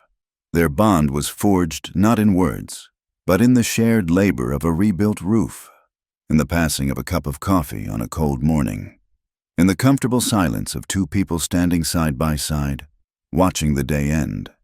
She no longer questioned it. She no longer feared it. She simply lived within it, as a plant lives in the sun and soil, drawing a quiet, steady nourishment from its presence. The news of the railroad's arrival came to the ranch on the back of a mud-splattered horse. Jedediah returned from Silver Creek one afternoon, his face flushed with a mixture of excitement and agitation. "Railroad men are in town," he announced to the dinner table that evening, his voice booming through the bunkhouse. "Surveying a new spur line right through the north pasture, talking about progress and opportunity." He spat the words out as if they tasted of rust. "Progress just means more fences to mend and more city folk who don't know one end of a horse from the other." Clara felt a flicker of professional interest. A rail line would change everything for the depot, streamlining shipments and transforming the flow of goods. It would mean more work, more responsibility, a greater challenge. She felt a surge of readiness, of eagerness to meet it. The name Charles Abbott did not even cross her mind. He was a ghost from a different life, a man tied to the polished parlors and stifling social circles she had long since left behind. A railroad survey was a thing of dirt and sweat and steel, a world he had always disdained. 2 days later, she rode into Silver Creek with Luke to pick up a special order of seed grain from the freight office. The town was buzzing with a nervous energy it hadn't possessed in years. Groups of men stood on the boardwalks, their voices low and speculative. The strangers were easy to spot. They wore city clothes, tailored wool coats, polished leather boots ill-suited to the muddy, half-frozen streets, and hats that were too clean. They moved with an air of brisk, unearned authority, their eyes sweeping over the rustic storefronts with a mixture of condescension and appraisal. Clara felt a pang of protectiveness for the simple, rugged town. It was a place she had once fled, but it was also a part of her, and she disliked the feeling of these outsiders measuring its worth. They finished their business at the freight office and were loading the last of the heavy sacks onto a small wagon they'd brought when a voice, smooth and chillingly familiar, cut through the air. Well, Clara Morell, I must say, I am astonished." Clara froze, her hand resting on a burlap sack. The world seemed to tilt and narrow, the sounds of the street fading to a dull roar in her ears. She knew that voice. She had heard it in her nightmares, had fought to erase its confident, patronizing timbre from her memory. Slowly, she turned. Charles Abbott stood on the boardwalk not 10 feet away, a vision of tailored, urban prosperity. He was flanked by 2 other men, their faces etched with the same smug superiority. Charles looked exactly as she remembered, perhaps a bit fuller in the face, his dark hair impeccably combed, a silver watch chain glinting on his waistcoat. His eyes, the color of a summer sky, held a look of genuine, theatrical surprise that quickly curdled into a mocking smile. He let his gaze travel over her, taking in her practical wool skirt, her sturdy boots, and the loose fall of her hair. "To think," he said, his voice loud enough for several passers-by to hear, "that I would find you here, of all places, and looking so authentically rustic. It quite suits you." Every muscle in Clara's body went rigid. The old, familiar shame washed over her. hot and sickening. She felt the eyes of the town on her, felt their memories stirring. She was no longer Clara, the capable depot manager. She was once again Clara Morrill, the jilted woman, the town's old tragedy. Luke, who had been tying down the last of the sacks, straightened up. He did not move towards Charles. He did not speak. He simply stood by the wagon, his body a study in stillness, his face unreadable beneath the brim of his hat. He became a fixed point in her spinning world, a silent, watchful presence. Charles's smile widened, taking in the scene. His eyes flickered to Luke, dismissing him with a glance as one would a piece of farm equipment, then returned to Clara. He saw her shock, her momentary paralysis, and mistook it for the old weakness he had so skillfully exploited. He saw an opportunity for a public display of his magnanimity, his victory. "It seems life on the frontier has been an experience for you," he continued, taking a step closer. His tone was laced with a false pity that was more insulting than any curse. "I do hope you've managed to land on your feet, though I must admit, I am surprised to see you still here. I would have thought you'd learned your lesson after our last misunderstanding." The words hung in the cold air. A deliberate, calculated cruelty. Learned your lesson. The lesson he had tried to teach her was that she was unlovable as she was. The lesson was that she should shrink and soften and bend to fit the shape of a man's world. His misunderstanding had been the deliberate, public breaking of her heart. The townspeople who had stopped to watch averted their eyes, their faces a mixture of pity and embarrassment for her. Charles's companion smirked. He stood there, triumphant, waiting for the tears, for the stammered reply, for the humiliated retreat he had engineered so many times before. Clara felt a tremor run through her, but it was not of fear. It was a tremor of pure, cold rage. And on the heels of that rage came a clarity so sharp and bright it was like a lightning strike. She looked at this polished, confident man, and for the first time, she did not see the man who had broken her. She saw a small, weak creature, a man whose entire sense of self was built upon the diminishment of others. She felt Luke's presence behind her, not as a shield, but as a foundation. He wasn't going to fight her battle for her. His stillness was an act of profound faith. It was a silent statement that said, "You can handle this." He was giving her the space to find her own voice, and she found it. She drew a slow, steadying breath. She lifted her chin, and the height that had always been her burden became her strength. She looked down at Charles Abbott, her gaze direct and unflinching. The shame, the fear, the old hurt had all burned away in the fire of her newfound certainty, leaving only the clean, hard steel of her resolve. When she spoke, her voice was not loud, but it carried a weight that cut through the street noise and made every person there fall silent. It was calm, measured, and utterly devoid of the emotion he had expected. "Oh, I learned a lesson, Charles," she said, a faint, ironic smile touching her lips. She let the words hang for a beat, forcing him to wait, to feel the eyes of the town shift from her to him.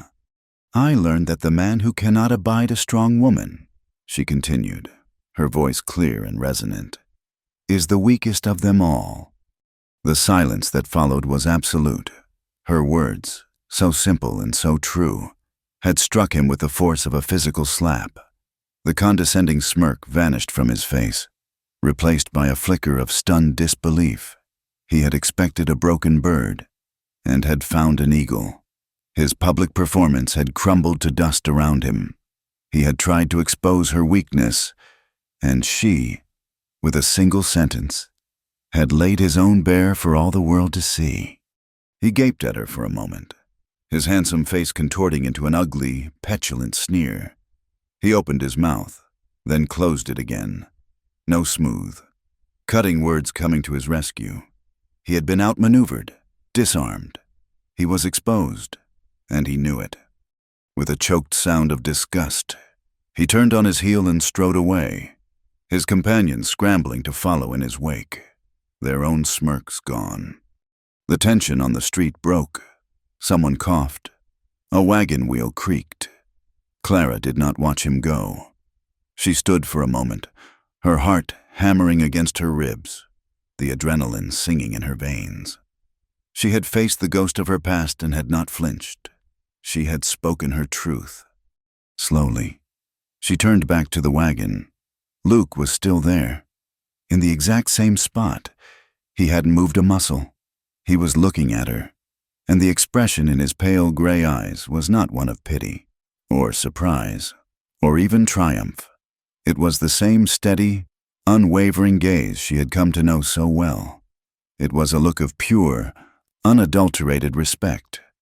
He did not offer a word of praise or consolation. He simply picked up the last length of rope, tested the knot on the sacks with a firm tug, and then looked at her. "Ready?" he asked, his voice the same low, calm rumble it always was. The simple question was everything she needed. He was not asking if she was all right. He was not asking if she was hurt. He was asking if she was ready to go home. He was treating the entire monumental encounter as a brief, unpleasant interruption to their day, an obstacle that had been duly met and overcome. In his eyes, her victory was not a surprise. It was an expectation. A real, true smile spread across Clara's face, lighting her from within. "Yes," she said, her voice clear and strong. "I'm ready." The ride back to the ranch was quiet, but the silence was of a different quality than any Clara had known before. It was not the comfortable, easy silence of shared work, nor the heavy, anticipatory silence of a looming question. It was the calm, resonant silence that follows the ringing of a great bell. The confrontation with Charles had sent a shockwave through her, and now, in its aftermath, she felt a profound and settled stillness. The ghost that had haunted her for 2 years had been faced, addressed, and dismissed. It held no more power. Luke rode beside her, his presence a solid and reassuring fact. He did not ask if she was all right. He did not praise her courage. He simply rode with her, his gaze fixed on the horizon, treating the journey home as the most natural thing in the world. His lack of fuss was the highest form of respect he could pay her. It was a wordless acknowledgement that what she had done was not extraordinary. It was simply who she was. For him, her strength had never been in question. But Silver Creek was a small town, and small towns feed on drama as surely as a fire feeds on dry timber.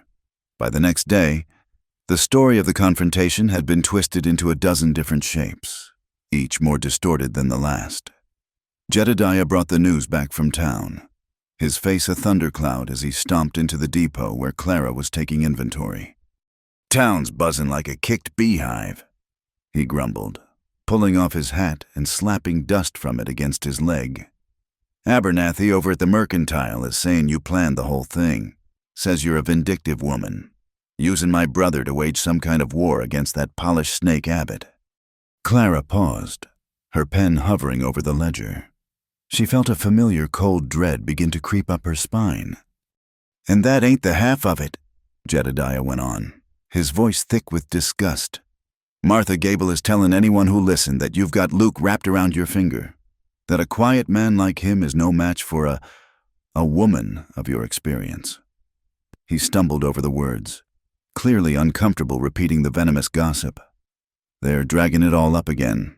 Clara, all the old talk from before you left." The cold dread solidified into a familiar, sickening knot in her stomach. So this was her victory. She had stood up for herself, and in return, her character was being assassinated in the court of public opinion.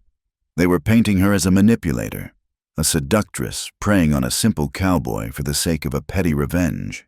They were stripping away her competence, her agency, and reframing her relationship with Luke, the purest, most honest thing in her life, as a sordid tool for her vengeance. The old Clara would have crumbled. She would have retreated to her cabin, pulled her hair back into its tight, severe bun, and allowed the shame to consume her. She would have let the whispers of the town become the truth of her world. But as she stood there in the quiet of her depot, the scent of grain and oiled leather in the air, she felt a different reaction rise within her. The hurt was there, a sharp and undeniable sting, but beneath it was a current of pure, unadulterated anger. Not the helpless rage of a victim, but the focused, determined anger of a sovereign whose territory was under attack. They were not just insulting her. They were attempting to undermine her work, to discredit her authority, to poison the very air she now breathed. She would not allow it. She had not come this far, had not rebuilt her life from ashes, only to be burned down again by the idle, malicious gossip of small-minded people. "They can talk," she said, her voice low and steady. She capped her inkwell with a decisive click and looked directly at Jedediah, her eyes clear and hard. "But I will not hide from it. I will not let them define me or the work I am doing here." An idea, bold and decisive, began to form in her mind. Hiding was a confession of guilt. Arguing would only add fuel to the fire. She had to change the conversation entirely. She would not address the rumors about her personal life. She would, instead, force the town to confront her professional value. "Jedediah," she said, her tone shifting from defensive to commanding. "I need you to post a notice in town for me, at the mercantile, the saloon, the post office, everywhere." He looked at her, his gruff expression softening with curiosity. "What kind of notice?" "A town meeting," Clara declared, "to be held at the church hall, 3 nights from now. The topic will be winter logistics and supply chain preparedness. I'm going to present my plan for the depot and a coordinated system for ensuring Silver Creek doesn't face the shortages it did last winter. It will be open to everyone. Merchants, ranchers, families, everyone." Jedediah stared at her, a slow, grudging smile spreading across his face. He understood her strategy immediately. She was meeting their whispers with a roar. She was taking their petty, personal gossip and burying it under an avalanche of competence and civic duty. "By God, girl," he said, a note of pure admiration in his voice. "You don't back down, do you?" "I've learned not to," she replied simply. The next 2 days were a whirlwind of focused preparation. She did not sleep. She worked, poring over her ledgers, freight schedules, and past year's harvest reports. She drew up charts on large sheets of butcher paper, her handwriting neat and bold, illustrating supply flows and potential bottlenecks. She was not preparing a defense. She was preparing a lecture, a masterclass in the business of survival. She told Luke of her plan that evening as they shared a quiet meal in the bunkhouse. He listened, as he always did, without interruption. She explained her reasoning, her strategy to pivot the town's focus from gossip to preparedness. When she was finished, he looked at her for a long moment, his gaze steady. "They will challenge you," he said. It was not a warning, but a statement of fact. "I know," she replied. "Good," he said, and gave a single, firm nod. His trust in her was absolute. It was all the encouragement she needed. The night of the meeting, the church hall was packed. It seemed every citizen of Silver Creek had turned out, their faces a mixture of curiosity, skepticism, and outright hostility. Clara saw the ranchers and their families, the Brenners' allies, nod at her with encouragement. She saw the town merchants, led by a sour-faced Mr. Abernathy, whispering amongst themselves, their arms crossed in judgment, and in the back, half hidden in the shadows, she saw Charles Abbott, a smug, knowing smirk on his face. He had come to watch her fail. Clara stood at the front of the hall, her charts pinned to a makeshift easel behind her. She had left her hair down. She wore a simple, dark blue dress, a garment of practicality and purpose. She felt a tremor of nerves, a familiar flutter of stage fright, but she pushed it down. She was not here to be liked. She was here to be heard. As the last of the townspeople found their seats, the main door opened one last time. Luke stepped inside. He was not dressed for a town meeting. He was in his work clothes, as if he had come straight from the stables. He walked down the central aisle, the sound of his boots echoing in the sudden hush. He did not look for a seat in the back. He walked to the very front row, empty save for him, and sat down directly in front of her. He took off his hat, placed it on his lap, and looked up at her, his face calm and expectant. He was not there to protect her. He was there to bear witness. His presence was a silent declaration, and it settled her nerves completely. She took a deep breath and began. Her voice was clear and strong, filling the hall. She did not speak of rumors or of personal matters. She spoke of numbers and logistics. She spoke of the early frost that had damaged the corn crop, of the blight that had affected the potato harvest farther east. She spoke of the likelihood of the northern pass being snowed in earlier than usual. She laid out, with irrefutable logic and meticulously gathered facts, the precarious position the town was in as winter approached. Then, she presented her solution. She outlined a new system of cooperative buying, of centralized storage at her depot, of fair, managed distribution of essential goods. She explained how it would prevent price gouging by opportunistic merchants and ensure that every family, from the wealthiest rancher to the poorest miner, had access to flour, salt, and medicine through the hardest months.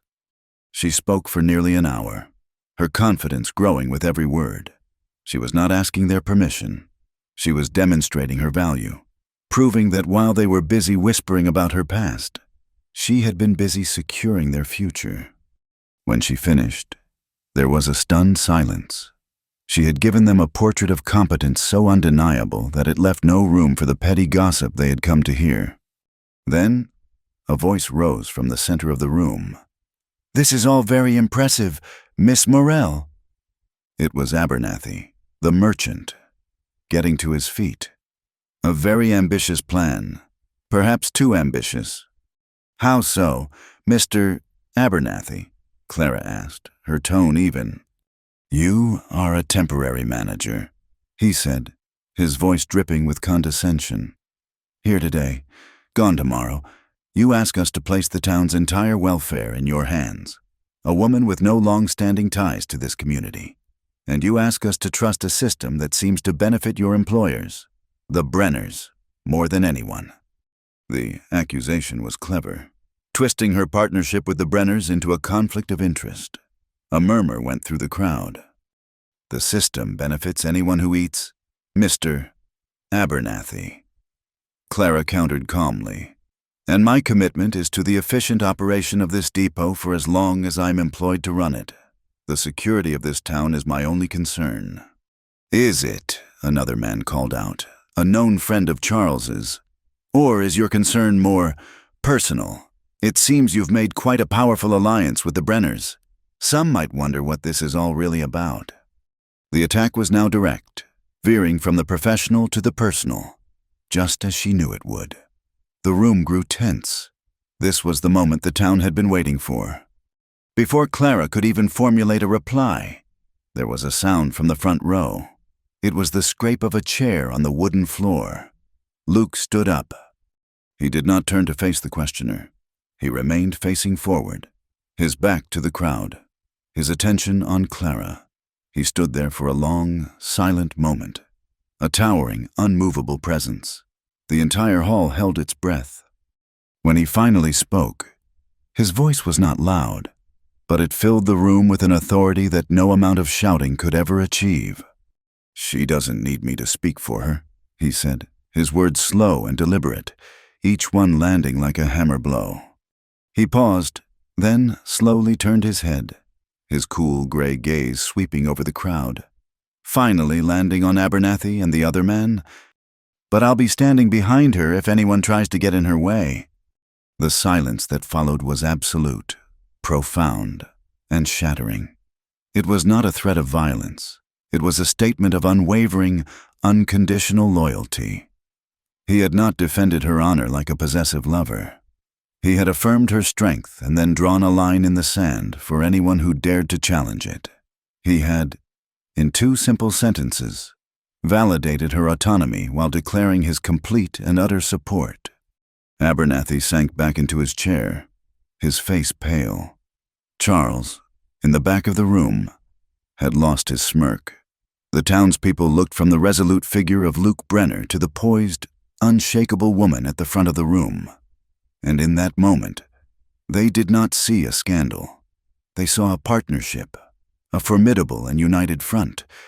Clara held Luke's gaze for a second, a universe of understanding passing between them. Then she turned her attention back to the crowd, her authority absolute. "Are there any other questions?" she asked, her voice calm and steady. About the logistics of winter supply, no one spoke. The rumors had been starved of oxygen. The gossip had been silenced by the sheer, undeniable weight of competence and character. Her victory was complete.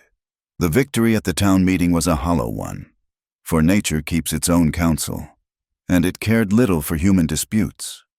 The very next day, the sky, which had been a clear, promising blue, turned the color of a dull pewter bowl. The temperature plummeted, and the gentle breeze that had whispered of spring was replaced by a low, mournful moan that built steadily in intensity. Gus, the foreman, squinted at the horizon, his face a mask of grim concern.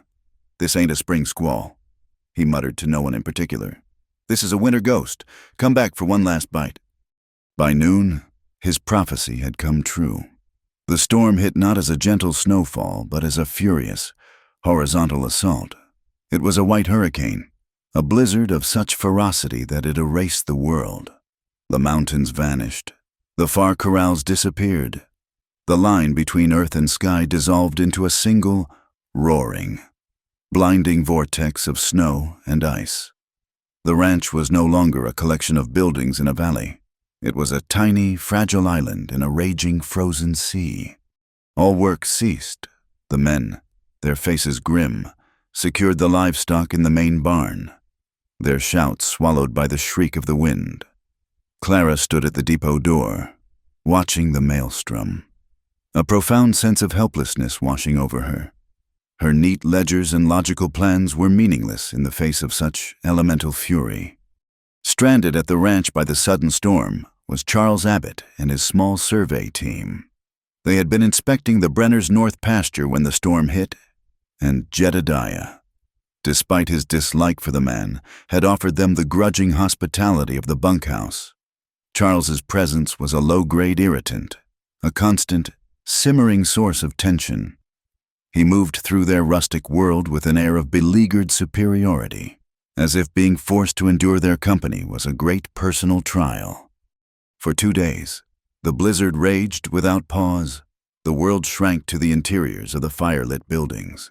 The wind howled a ceaseless, maddening symphony, and the snow piled in immense, sculpted drifts that buried fences and rose halfway up the walls of the cabins.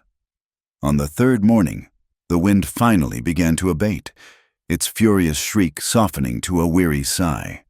The snow, however, continued to fall, thick and heavy and silent, laying a fresh, impossibly deep blanket over an already buried world. It was then that they saw the signal. A young cowboy named Elias, peering through a small, cleared patch on the bunkhouse window, let out a sharp cry. "Smoke over on the ridge!" Everyone rushed to look. It was faint, a thin, dark plume of smoke rising from the direction of an old trapper's cabin on the far side of the valley, a cabin that was supposed to be empty. The smoke was intermittent, appearing in 3 distinct puffs, then disappearing, then reappearing. "It's a distress signal," Jedediah said, his voice grim. 3 puffs. Someone's in trouble over there."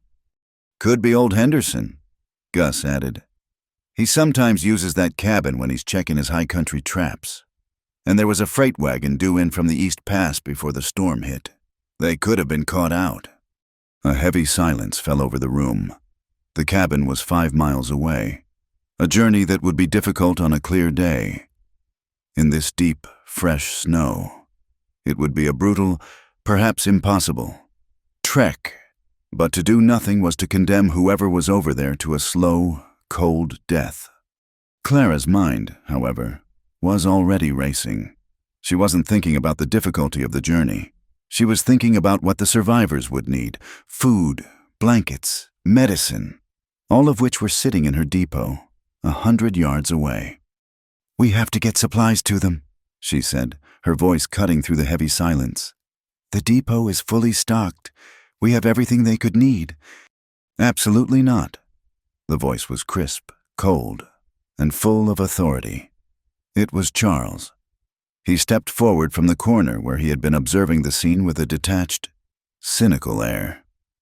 "Miss Morell, you seem to be forgetting that those supplies are the property of the Northern Trading Company. They are not a charity." Clara turned to face him, her eyes blazing. "There are people over there who might be freezing or starving to death." "And that is a tragedy," Charles said with a dismissive wave of his hand. "However, it does not give you the right to make an unauthorized distribution of company assets. There are procedures, protocols. To open that depot without express approval from the regional office would be a violation of your contract. It would be theft." His words were precise, logical, and monstrous. He was building a wall of rules and regulations around a fortress of indifference. "There is no way to get approval," Jedediah boomed, stepping forward to stand beside Clara. "The telegraph lines are down. The roads are closed. Are we supposed to let people die for the sake of your damn protocol?" "Protocol exists to prevent chaos," Charles retorted, his voice rising. "If she starts handing out supplies to every unfortunate soul who gets caught in a snowstorm, the depot will be empty in a week. It is a dangerous precedent. I am here as a representative of the railroad, a company with significant business interests tied to the trading company. I cannot, in good conscience, stand by and allow this to happen. I formally object." He stood there, a bastion of cold, heartless order, his arms crossed, his face set in a mask of self-righteous conviction. He believed, truly and utterly, that he was in the right. Clara looked at him, at his clean clothes and his polished certainty, and she felt a rage so pure it burned away every last vestige of her fear and doubt. She had lived her life by other people's rules, had been judged and found wanting by their narrow, unforgiving standards. No more. "Then object," she said, her voice dropping to a low, dangerous calm. "But I am the manager of this depot, and I am making the decision. That door is opening." She turned her back on him and looked at the faces of the cowboys gathered in the room. "I need volunteers," she said. "We'll need sleds to haul the supplies." For a heartbeat, no one moved. Then, from the front of the group, a figure stepped forward. It was Luke. He did not speak. He simply met her gaze, and in his eyes, she saw the same unwavering conviction that she felt in her own heart. He gave a single, firm nod. That was all it took. Behind him, Gus, Elias, and every other man in the room stepped forward as one. Charles was left standing alone, his face a mask of impotent fury. "You will all be held accountable for this," he shouted at their retreating backs. "I will see to it that every one of you is fired." No one paid him any mind. The work was a brutal, punishing ordeal. The snow was waist-deep in places, a fine, dry powder that offered no purchase. Just moving from the bunkhouse to the depot was a battle against the elements. The cold was a physical entity, a predator that clawed at any exposed skin and stole the breath from their lungs. Clara took charge, her voice clear and commanding as she directed the men. "We need flour, bacon, coffee, and lard," she called out, her words snatched away by the wind. "And all the blankets we can carry. Gus, get the medical chest. Elias, find the emergency flares." They worked in a desperate, focused frenzy. Charles stood in the doorway of the bunkhouse, a silent, glowering witness to their rebellion. Clara ignored him. Her world had narrowed to this single, vital task. Luke was a silent, unstoppable force at her side, while other men struggled in pairs to lift heavy sacks of flour onto the sleds. He moved them on his own, his muscles straining under his heavy coat, his face a grim mask of determination. He seemed to feel neither the cold nor the fatigue. He was a machine built for this single purpose, to help her. Clara worked alongside them, her body screaming in protest. She hauled blankets, her arms aching. She packed boxes of medical supplies, her fingers numb and clumsy with cold. She pushed the heavy, laden sleds alongside the men, her boots sinking deep into the snow. Every step an act of pure, agonizing will. The wind tore at her, whipping her unbound hair across her face, blinding her with stinging snow. It took them 2 hours of grueling, relentless labor to load 3 sleds. 2 teams of men, led by Jedediah and Gus, would make the dangerous journey to the cabin. Clara and Luke remained behind, moving the last of the emergency supplies into the now emptied grain shed, which they had designated as a temporary infirmary in case the survivors needed to be brought back to the ranch. They worked in the fading gray light of the afternoon, hauling the final sacks of rice and beans. The world was a blur of white snow and aching muscles. Clara was running on nothing but nerve and the fierce, burning conviction that she was doing the right thing.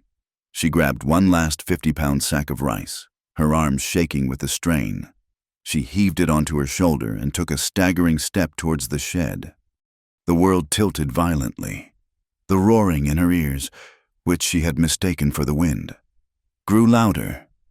Black spots danced in her vision. She took one more step, and then her legs, pushed beyond the limits of their endurance, simply gave out. She did not cry out. She did not faint.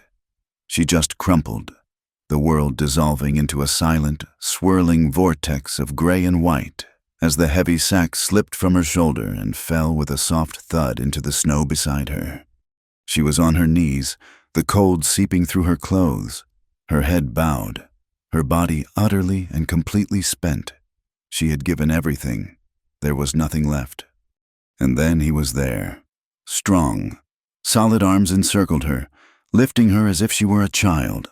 She was vaguely aware of being carried, of the scent of cold air and warm wool, of the steady, rhythmic beat of a heart against her ear. She was weightless, protected. The world came back into focus slowly.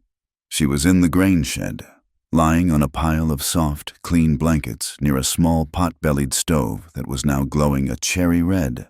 A fire. He had built a fire. Luke was kneeling beside her, tucking another blanket around her shoulders. His face, illuminated by the firelight, was etched with a concern so deep and so tender it made her heart ache. He had removed her snow-caked coat and was chafing her frozen hands between his own large, warm ones. His touch was gentle, careful. She looked around the small shed. The last of the supplies were neatly stacked against the far wall. He had finished the work. He had finished it for her. She tried to speak, but her throat was raw. She began, her voice a hoarse whisper. He placed a finger gently against her lips, silencing her. He looked into her eyes, and the vast, quiet world of his soul was open to her. All the unspoken words, all the shared moments, all the steady, unwavering support, coalesced into that single, profound gaze. He leaned closer, his breath warm against her cheek. When he spoke, his voice was a low, rough murmur, meant only for her, a sound that was both a comfort and a vow. "You did it," he whispered, acknowledging her strength, her will, her victory. He paused, his thumb gently stroking her cheek. "But you don't have to do it alone anymore." The world was born anew in silence and blinding white. The morning after Luke's words had anchored her soul. The storm was gone. It had not departed with the same fury with which it arrived. It had simply ceased, leaving behind a landscape transformed, sculpted into a place of profound, austere beauty. The sun rose into a sky of the palest, most delicate blue, and the valley was a sea of unbroken, glittering snow, the light reflecting off it with an intensity that hurt the eyes. The wind was gone. The silence was absolute, a sacred hush, as if the world was holding its breath in awe of its own survival. Clara emerged from the grain shed. wrapped in Luke's greatcoat, feeling as though she were stepping into a dream. The air was so cold it felt crystalline, pure. Every surface was coated in a thick, feathery layer of frost. The ranch was a collection of soft, rounded shapes, the sharp angles of roofs and fences erased by the deep, benevolent drifts. In the late afternoon, a shout went up. 2 teams of snow-caked, exhausted figures were making their slow, deliberate way back to the ranch. Jedediah and Gus had returned. They had found the stranded party not the old trapper Henderson, but a freight driver named Miller and his young son. Their wagon hopelessly buried, their food gone. The men were half frozen and weak with hunger, but they were alive. As the survivors were bundled into the main house, tended to by the now contrite and fussing Silas, the true story of the ordeal began to unfold. Miller, a plain-spoken man with honest eyes, told Jedediah of Clara's quick thinking, of the supplies that had undoubtedly saved his and his boy's life. He also told of what he had seen from the bunkhouse window before the rescue party left Charles Abbott, standing in the warmth, forbidding the very act that had led to his salvation. The news, when it finally reached Silver Creek 2 days later, traveled not as a whisper of gossip, but as a testament of character. The roads were barely passable, but Miller, his first priority being to report the downed telegraph lines, was the first to make it through. He did not go to the saloon or the mercantile. He went straight to the mayor's office. He told his story simply, without embellishment.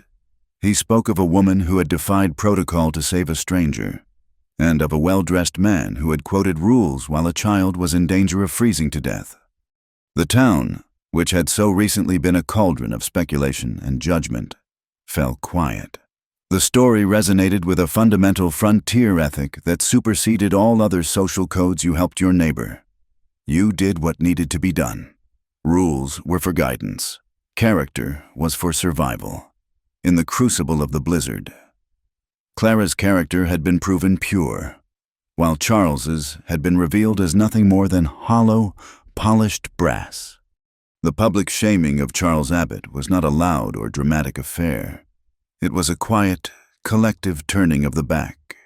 When he finally rode into town, expecting to file his report and be hailed as a voice of reason, he was met with a wall of cold, impassive silence. Mr. Abernathy, who had been so quick to challenge Clara, now looked at the ground as Charles passed. Men who had been eager to curry favor with the railroad man now found urgent business elsewhere. He had become a pariah, not through accusation, but through his own inaction. A week later, an official courier arrived from Denver. He carried 2 letters. One was for Clara. It was a formal commendation from the Northern Trading Company for her exemplary initiative and decisive action during a regional crisis. It also contained a promotion, making her the permanent manager of the Silver Creek Depot, with an increased salary and expanded authority.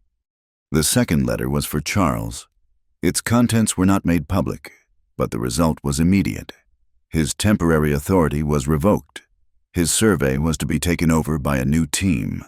He was to return to Denver on the next available transport. He left Silver Creek the following morning. His departure as quiet and as ignominious as his arrival had been grand. Clara did not see him go. She was in her depot, directing the unloading of a new shipment, her mind already on the future. His chapter in her life was not just closed. The book itself had been put away on a high, dusty shelf, never to be opened again. The public thanks came not in a ceremony, but in small, meaningful gestures. The mayor himself rode out to the ranch to shake her hand. His gruff demeanor softened with genuine respect. Miller's wife sent a beautifully stitched quilt, a humble but heartfelt gift of gratitude, perhaps most telling of all. Mr. Abernathy came to the depot, his hat in his hands, his face a mask of humbled contrition. "Miss Morell," he began, his voice low. I was wrong. About you, about everything. What you did, it was right. You saved that family, and you showed this town what real leadership looks like. Clara simply nodded, accepting his apology without triumph. "We all did what needed to be done, Mr. Abernathy," she said, and in that moment, she was no longer an outsider. She was a part of the we. As the days grew longer and warmer, the great melt began. The world filled with the sound of running water, a constant, cheerful gurgle as 1,000 tiny rivulets trickled down from the high country. The snow receded, revealing the damp, dark earth, rich with the promise of new life. Patches of green appeared on the south-facing slopes, and the aspen buds began to swell, their silver fur soft in the strengthening sun. Spring had come, not as a whisper, but as a flood, washing the world clean. One evening, as the last rays of the setting sun painted the western peaks in shades of rose and violet, Luke appeared at the door of her cabin. He did not speak. He stood there, holding the reins of 2 horses, saddled and ready. He simply looked at her, then tilted his head towards the high ridge that overlooked the valley. It was an invitation. A quiet joy bloomed in Clara's chest. She pulled on her coat and went with him. They rode in a comfortable silence, their path illuminated by the rising moon, a perfect silver disk in a sky the color of deep indigo. The air was cool and clean, smelling of damp earth and pine. They climbed the familiar trail, the horses' hooves making soft, thudding sounds on the muddy ground. He led her to a place she had never been, a small, flat clearing at the very crest of the ridge. From there, the entire world seemed to spread out at their feet. The Brenner Ranch was a cluster of dark, sleeping shapes in the valley below, and beyond it, nestled in a curve of the river, lay Silver Creek. The town was no longer a place of painful memories and judging eyes. It was a scattering of warm, golden lights, a constellation of tiny, man-made stars twinkling in the vast, quiet dark. It looked peaceful. It looked like home. They dismounted and stood side by side, watching the lights, the horses grazing quietly behind them. The silence between them was deep and full, a thing of shared history and unspoken understanding. It held the memory of a winter storm, of a rebuilt roof, of a public stand, of a silent vow. Clara looked at the lights of the town, at the life she had built for herself here, a life of purpose and respect. She thought of the depot, of her plans for the spring shipments, of the community she was now a part of. Then she looked at the man standing beside her, his profile a strong, dark line against the moonlit sky. He was the anchor of this new life, the quiet center around which everything else had found its proper orbit. The future, which had once been a terrifying, empty void, was now a landscape of possibility. "What can we do next?" she asked, her voice soft in the stillness. The question was everything. It was not what will I do, but what can we do? It was a question born of partnership, a question that assumed a shared path, a shared future. It was the most vulnerable and the most hopeful question she had ever asked. Luke turned from the view of the town to look at her. The moonlight softened the rugged lines of his face, and his eyes held a gentle, luminous light. He did not offer a grand, romantic vision. He did not make a sweeping promise. He offered her something far more real, far more valuable. He offered her a choice. "Anything," he said, his voice a low, steady rumble that seemed to come from the very heart of the quiet land. He held her gaze, and she felt the profound, unshakable truth of his words. "Anything at all, if you want to stay." She looked into his eyes and saw her future reflected there.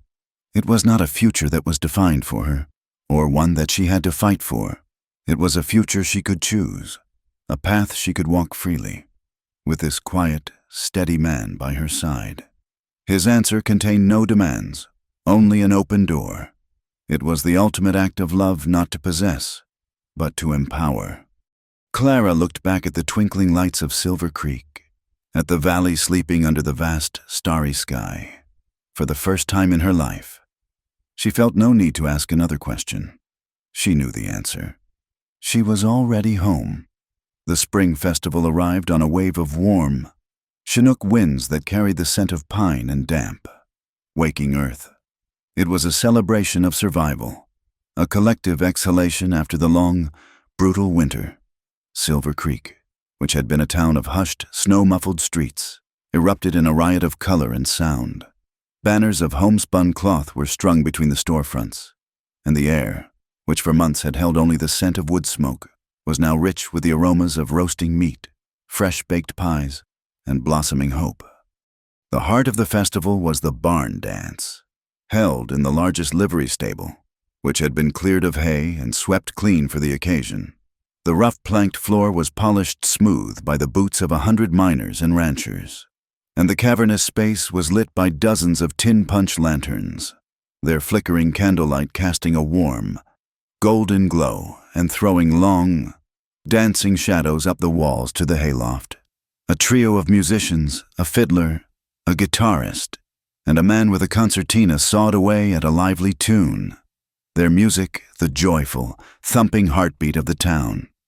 Clara Morell arrived, not with the timid, defensive posture of her former self, but with the quiet, assured grace of a woman who knew her own ground. She walked from the Brenner Ranch alongside Luke, the two of them a familiar, comfortable silhouette against the twilight. She had spent the last week working with a needle and thread in the evenings, a task she had once disdained as a frivolous waste of time. But this was different. This was not an act of conforming, but an act of creation. The dress she had made was the color of a deep, rich claret wine. It was a simple cut, unadorned with the ruffles and lace that were fashionable in the city. But it was tailored to her own frame with a precision that spoke of self-knowledge. The fabric fell in a clean, elegant line, acknowledging her height rather than trying to diminish it. She wore her dark hair not in a severe bun, or even fully loose, but gathered softly at the nape of her neck, allowing a few errant curls to frame her face. She looked exactly what she was: strong, capable, and, for the first time in her life, utterly at peace with herself. As they entered the crowded, noisy barn, a brief, respectful hush fell over the conversations nearest the door. Heads turned. The people of Silver Creek no longer saw the disgraced spinster or the formidable outsider. They saw Clara Morell, the woman who had stared down the railroad man, the woman whose foresight and courage had saved the Miller family, the woman who had made the depot the most efficient and reliable enterprise in the county. They saw a leader. The nods she received were no longer tinged with pity or suspicion. They were gestures of genuine respect and welcome. Luke guided her through the crowd with a light touch at the small of her back. He moved with his usual unhurried calm, his presence a quiet and steady anchor in the joyful chaos of the festival. He wore a clean shirt and had traded his work-worn boots for a pair that were polished to a soft shine. It was, for him, the equivalent of a city man's formal suit, and the effort touched Clara deeply. They found a spot near the wall, next to Jedediah and a now fully recovered Silas, who was animatedly recounting an embellished tale of his winter injury to a captivated audience. In a corner, two women were watching Clara, their heads bent together in whispered conversation. One of them, a newcomer to town, murmured to her companion, "She's a handsome woman, but so tall, and him so quiet. They make a strange pair. It all seemed to happen so quickly with them. Are they rushing things? Do you think—" Her companion, Martha Webb, the very woman who had once been so quick to spread gossip about Clara's past, slowly shook her head. A gentle, knowing smile touched her lips. She had watched Clara over the past months, had seen the quiet strength and unwavering character that lay beneath the surface. Her opinion, like that of the rest of the town, had undergone a profound transformation. "No," Martha said, her voice soft but firm, a quiet correction. "They aren't rushing, they just know what they've chosen." The fiddler struck up a new tune, a slow, melodic waltz that was a balm after the riotous energy of the previous jigs. The floor cleared as couples began to pair off. Clara stood watching them, her heart full. She felt no envy, no longing. The quiet life she had built, the partnership she had found, was more fulfilling than the grand romance she had once thought she wanted. She did not need a dance to feel complete. Luke turned to her. He did not speak. He simply held out his hand. It was a question, an invitation, offered in his own silent language. It was a large, calloused hand, a hand that knew the feel of rains and wood and steel. It was the hand that had built a fire for her, that had steadied her, that had offered her a world of choice under a moonlit sky. Clara looked into his eyes and saw the same quiet certainty that had been there from the very beginning. She placed her own hand in his. His grip was firm, warm, and sure. He led her onto the dance floor, and the other couples seemed to instinctively make room for them, a silent parting of the waters. He placed his other hand on her waist, and she rested hers on his broad shoulder. The musicians began to play. In the past, dancing had been an ordeal for Clara, a clumsy, awkward affair where she was always acutely aware of her height, always trying to make herself smaller to accommodate a shorter partner. But now, as Luke drew her into the rhythm of the waltz, it felt as natural as breathing. He was a half-head taller than her.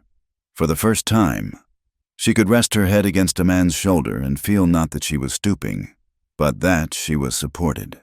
And so she did. She leaned into him, into his quiet strength, and closed her eyes for a moment, trusting him completely. They moved together across the rough planked floor, two solitary, self-sufficient souls who had found their perfect rhythm in each other. There was no struggle for control, no awkward missteps. He did not lead her in the traditional sense, pulling and pushing her through the steps, and she did not follow, a passive participant in his dance. They simply moved as one, a seamless, intuitive partnership. They anticipated each other's movements, swayed to the same inner music, their steps rising and falling in perfect, unspoken harmony. They were two tall pines in a steady wind, bending together, their roots intertwined deep in the solid earth. The light from the tin lanterns cast a warm, golden glow, illuminating the fine dust motes that danced in the air around them. The music of the fiddle was a sweet, lonely sound that spoke of hardship and hope, of long winters and the promise of spring. Clara opened her eyes and looked up at Luke's face. He was looking down at her, and in his pale gray eyes, she saw a love as deep and as quiet and as vast as the western sky. It was a love that didn't need to be declared in loud words or proven with grand gestures. It was a love that simply was. The final, terrifying ghost of her fear, the last lingering whisper that told her she was unworthy, that this happiness was a fragile illusion destined to break, finally dissolved and faded away. It was vanquished not by a shout, but by the profound, unshakable peace she felt in this man's arms. Here, in the center of the dance floor, surrounded by the community she had earned, held by the man who saw her, and chose her, and knew her.